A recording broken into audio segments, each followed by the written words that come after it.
Olá, boa tarde. Começando mais uma live aqui pela página do Diário da Região no Facebook.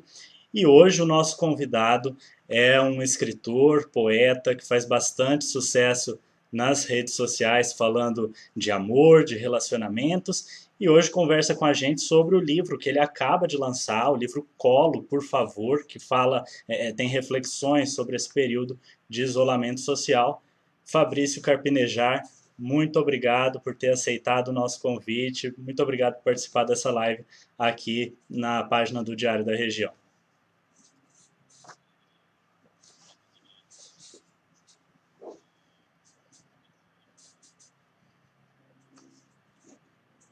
Favor, que tenta entender a pandemia, o isolamento e como ficam os nossos sentimentos após esse baque.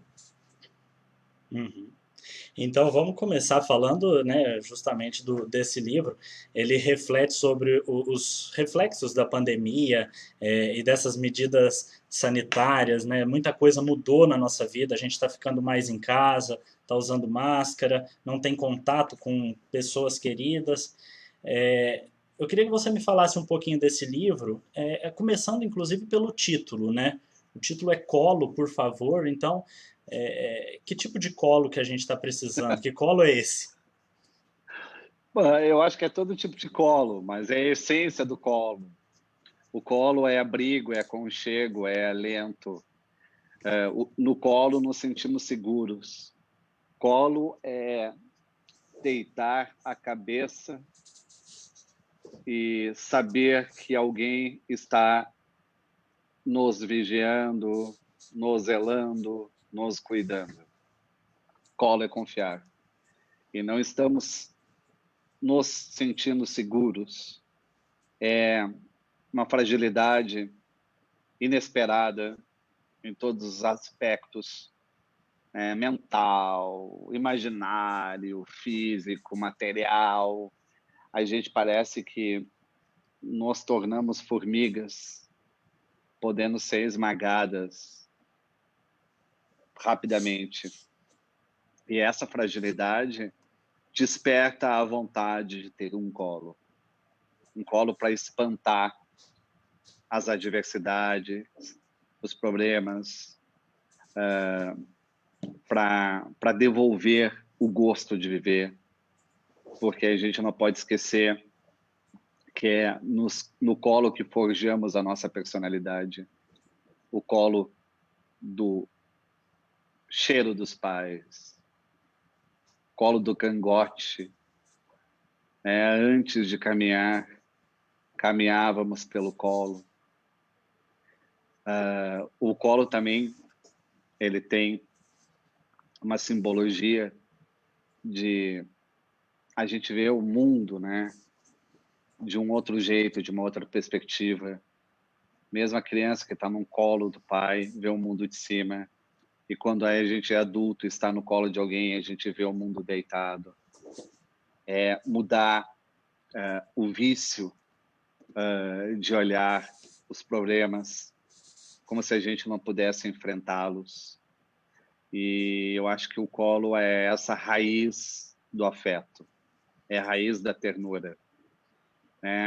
Mas a gente não quer somente o colo de quem a gente ama, a gente quer o colo da normalidade, o colo do sol, o colo da praça, o colo da rua, o colo de andar confiante, sem temer o que possa acontecer. Eu acho que o colo por favor, é a devolução daquela estabilidade que a gente já teve um dia.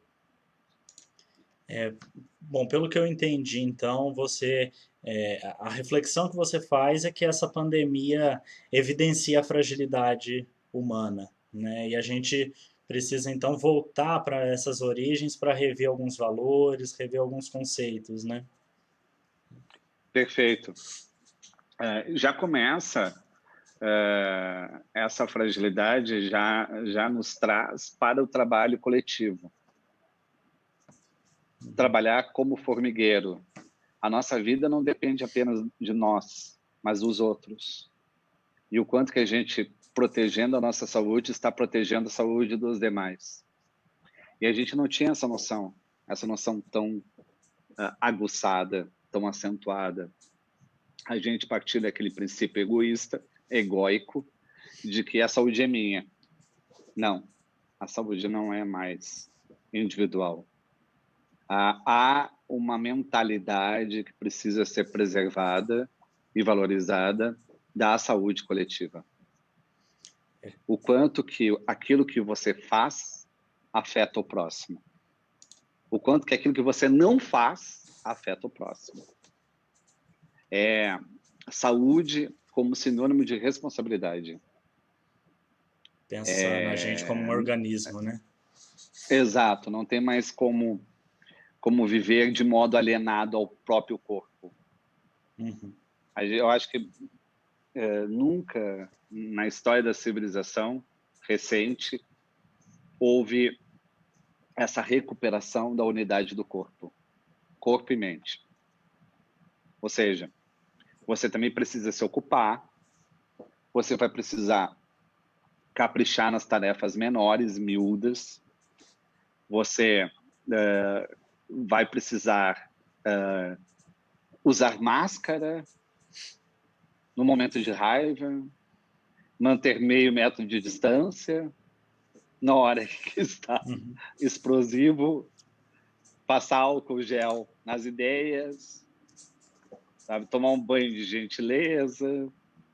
A gente vai precisar incorporar todos os movimentos de higiene para a banda espiritual.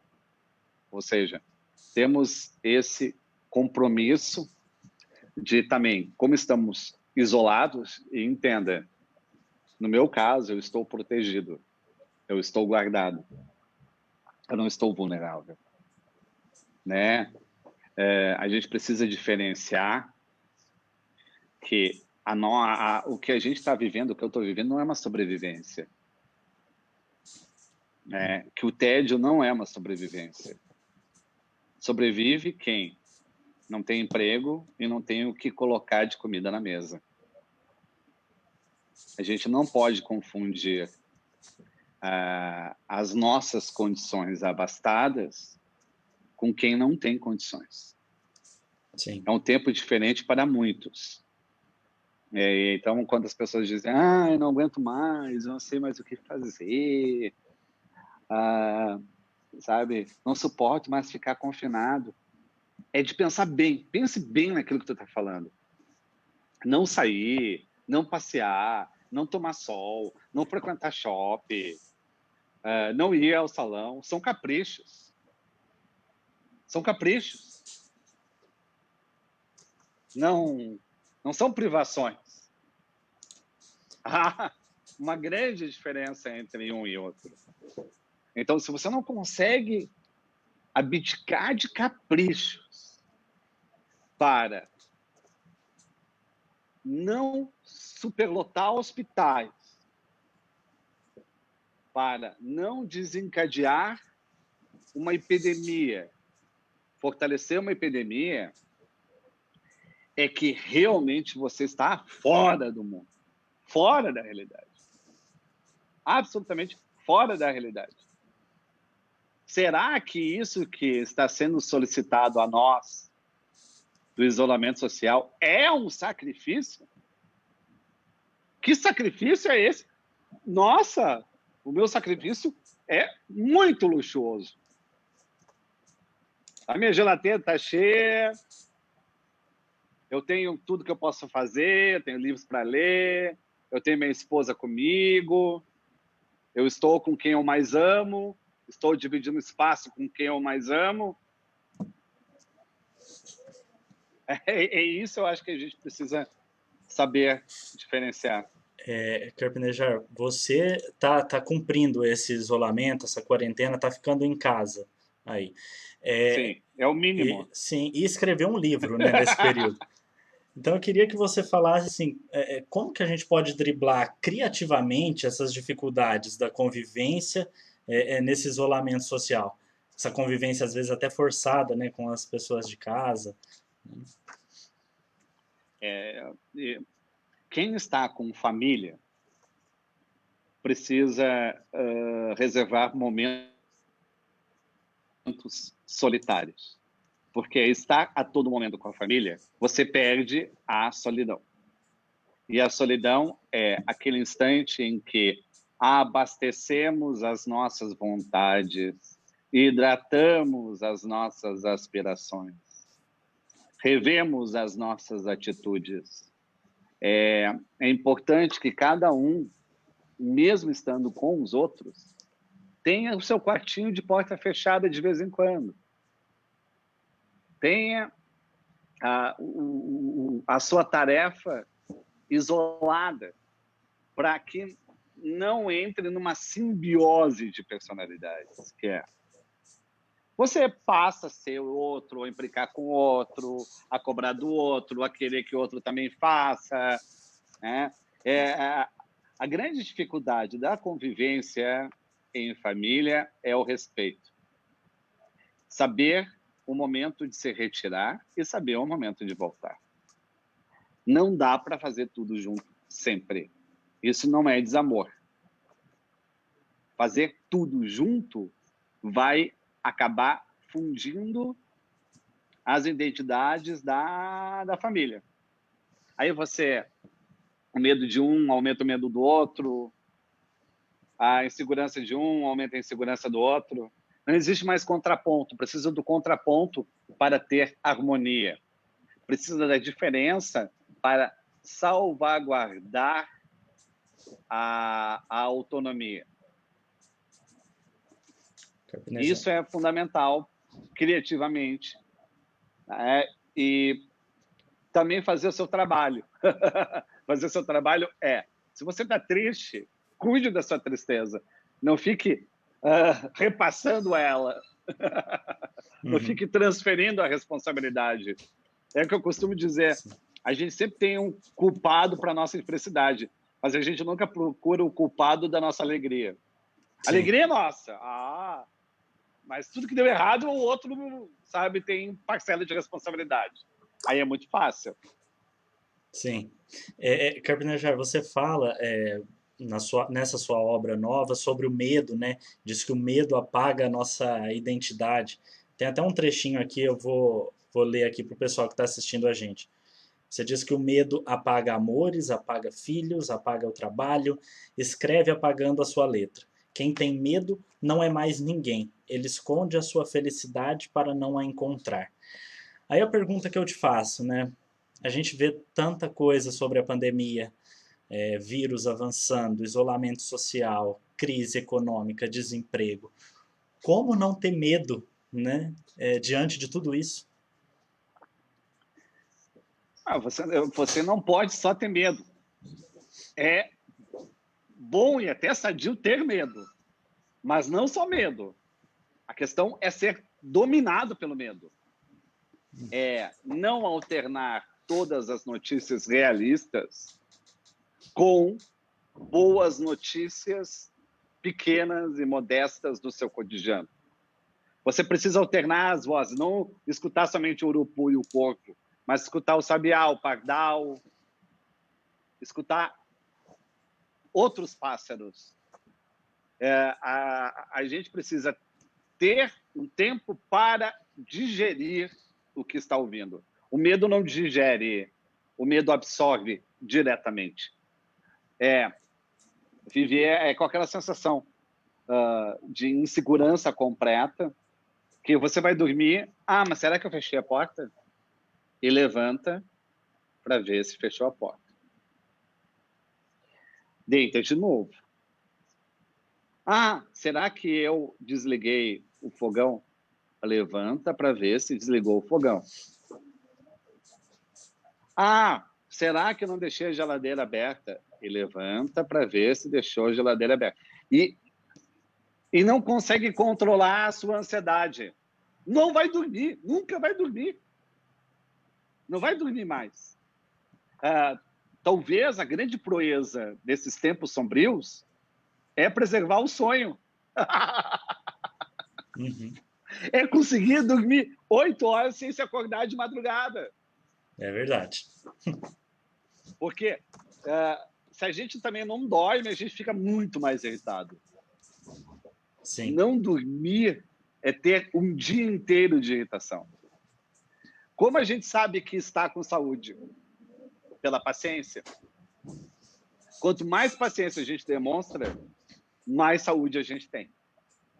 Sim. Quanto mais paciência para escutar a enésima história da sua mãe, ou para explicar novamente como se faz tal tarefa, isso significa saúde.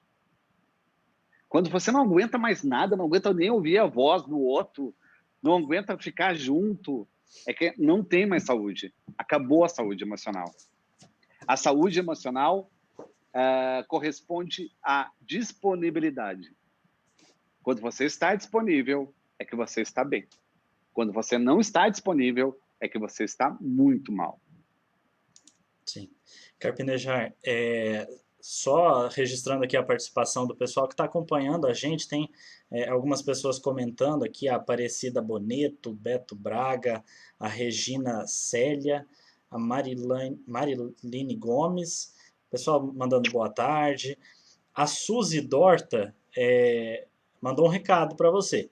Quando essa pandemia acabar, volte a São José do Rio Preto para lançar seus trabalhos, Fabrício. Já disse isso aqui. Com certeza, com direito a abraço e colo. Sim. Falando um pouquinho de esperança, né, que eu acho que é um sentimento que também aflora nesses tempos, né? Ao mesmo tempo que a gente vê as notícias ruins sobre a pandemia, cresce uma esperança quando a gente vê o avanço da ciência em algumas áreas. E aí eu queria ouvir de você, né, o que é esperança para você e o que ela representa, principalmente agora. A esperança é um medo bem informado. Muito bom. Muito É um bom. medo treinado. Sim. Ou seja, a gente tem uma ideia de esperança como se fosse ingenuidade, pureza, credulidade. Não. A esperança, ela sabe que está ruim. Por isso que ela continua.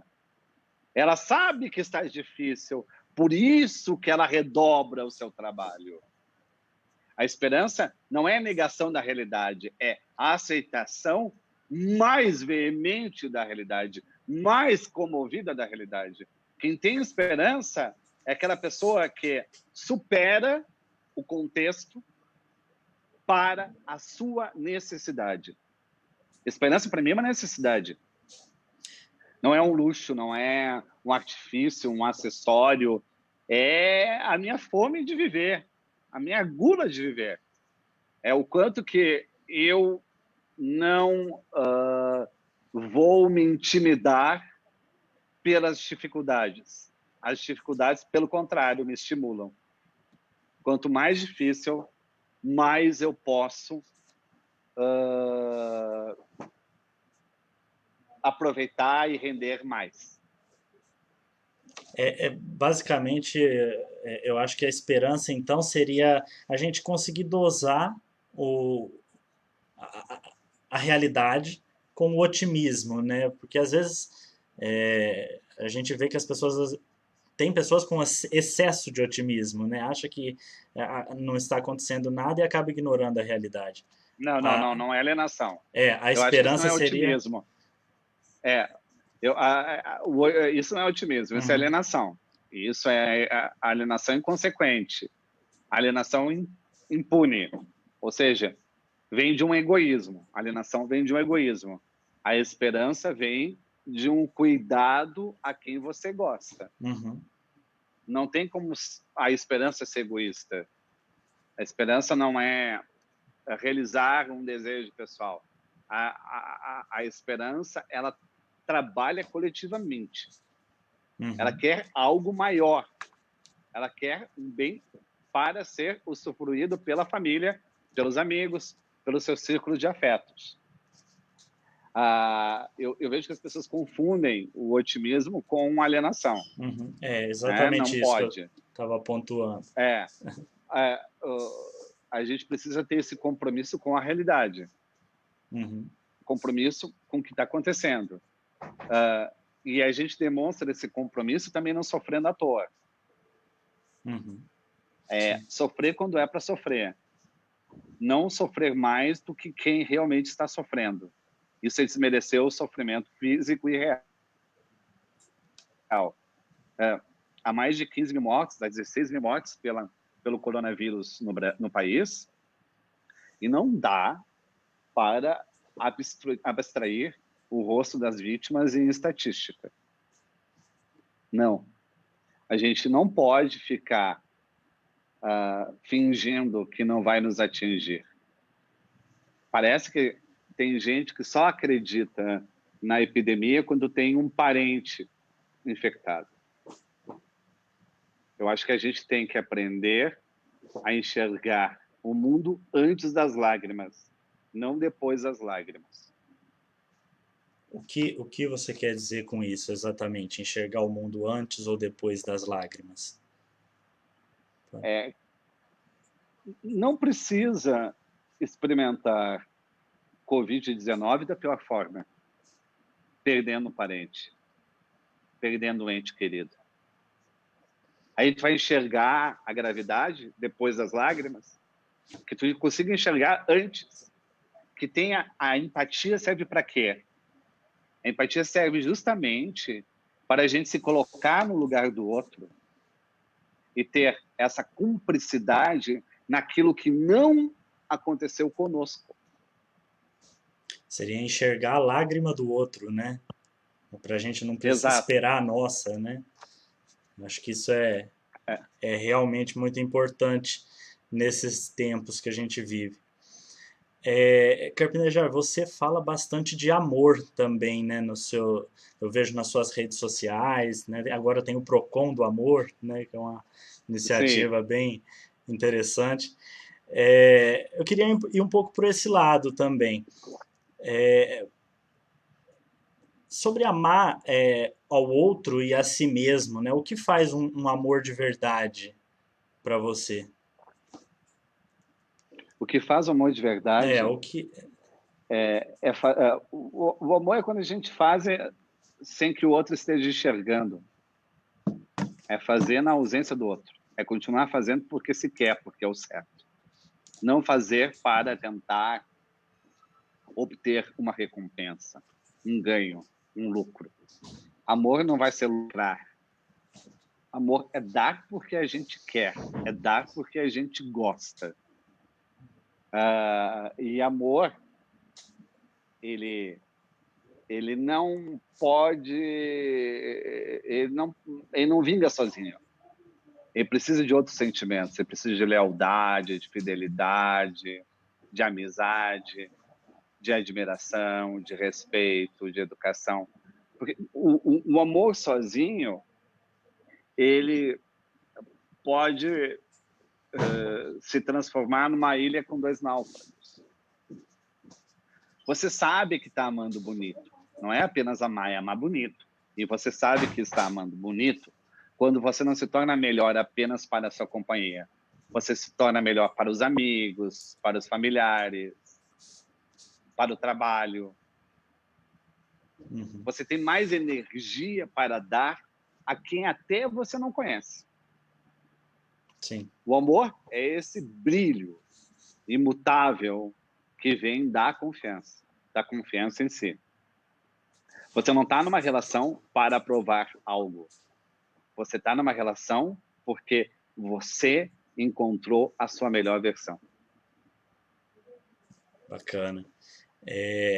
Carpinejar, assim, nessa época de redes sociais, em que tudo é muito efêmero, e agora parece que a nossa convivência está até mais restrita às redes sociais do que ao convívio humano, como que a gente pode iniciar novos relacionamentos sem medo, né? Sem medo da perda, sem medo dessa efemeridade desses tempos. Eu tô com umas perguntas complexas. Como? Não, eu entendi. Mas eu acho que as pessoas não vão ter medo do contato. Uhum. elas vão reforçar, eu acho, a prevenção. Mas não vai ter o medo do contato, o medo de se entregar, o medo de iniciar uma relação, o medo da aventura, da adrenalina dos laços. Não. O que vai acontecer é a prevenção. A prevenção é essa higiene, entendeu? Não só, sabe, de cuidar. Pela primeira vez a gente vai cuidar da pele, vai cuidar das mãos, vai cuidar do rosto. E também vai procurar relações mais seguras, mais confiáveis. Eu acho que vai voltar um namoro. Hoje todo mundo casava imediatamente. As pessoas vão querer namorar mais. Vão querer sentir a fervura do outro. Vão querer sentir se a outra pessoa realmente está comprometida, está reagindo. Por que é tão importante o namoro? Porque o namoro é aquele tempo para evitar ciladas. Depois, quem casa rápido, quer casar rápido para esconder seus defeitos. Mas eles aparecem. Vão aparecer depois que tu está casado. E aí? Que apareçam quando você está namorando, que é muito melhor. Sim. É muito melhor terminar um namoro do que um casamento. Com certeza. Então a gente precisa ter, eu acho que, esse amor próprio para combater os atropelos. A gente está indo já para os minutos finais da nossa live, mas tem algumas participações aqui. A Solange Fartura está mandando boa tarde. Ela disse aqui que está muito difícil de se relacionar com alguém. Não é agora, no caso da pandemia. Antes já estava difícil. E ela agora acrescentou que acha muito importante o namoro. E a Suzy Dorta acrescentou, ela já tinha feito um comentário, agora ela acrescentou aqui também que acha linda a diferenciação que você faz de lealdade e fidelidade. Ah, sim. É que fidelidade é o jardim e a lealdade é o quintal da relação. E não tem como ser fiel sem ser leal. Porque quem está sendo desleal vai ser infiel uma hora. A gente precisa partilhar os nossos pensamentos, partilhar nossas dúvidas. Qual que é o costume na relação? Porque a gente quer se sentir importante na relação e a gente acaba só repartindo as certezas. Ou seja, aquilo que a gente concluiu sozinho. Uhum. Não, ajude o outro a pensar junto. Deixe o outro pensar junto. Abra espaço para o outro pensar junto. Porque melhor do que pensar sozinho é sentir junto. Sim.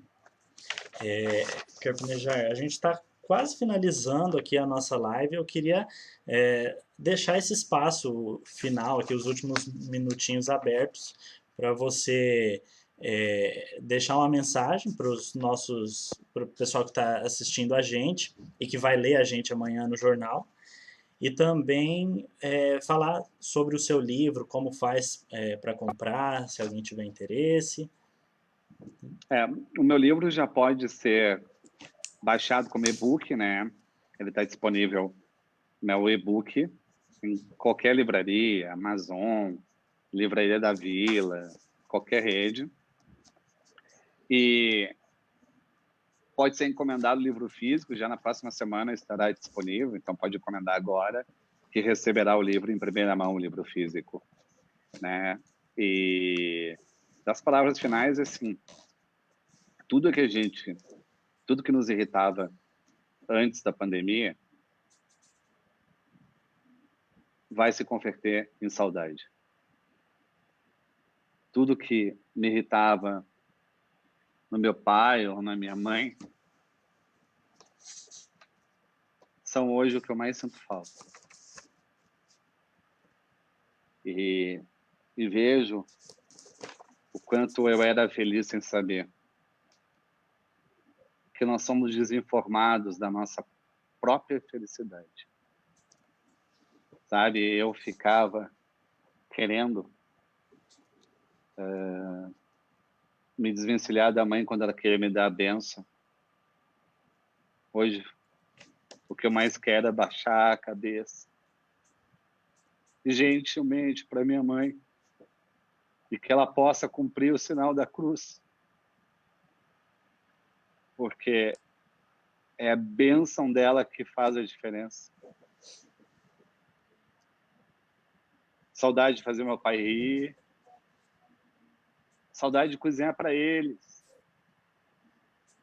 de servi-los, saudade até de errar a comida, quando eles mentiram que estava bom de sal e eu não estava bom de sal. Acho que devemos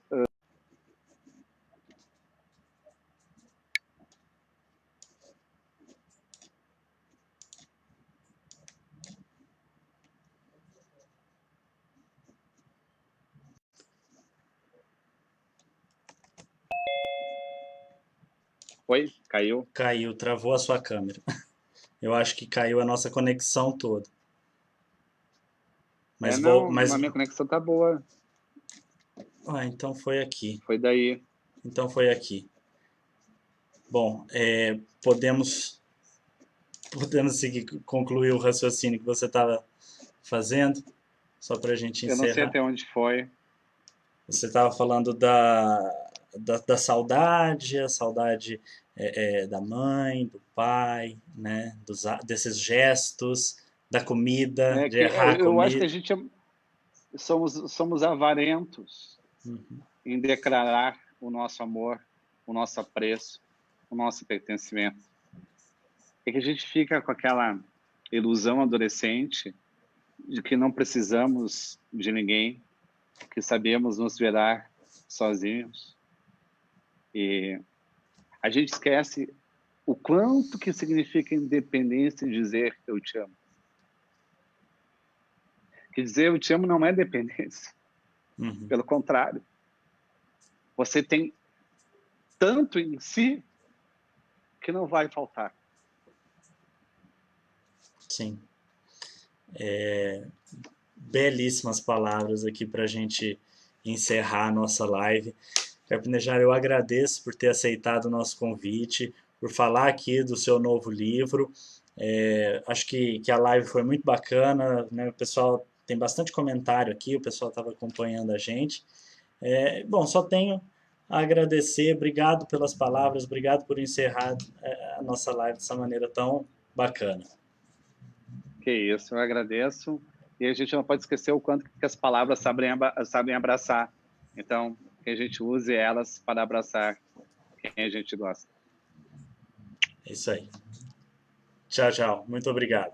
Tchau, obrigado.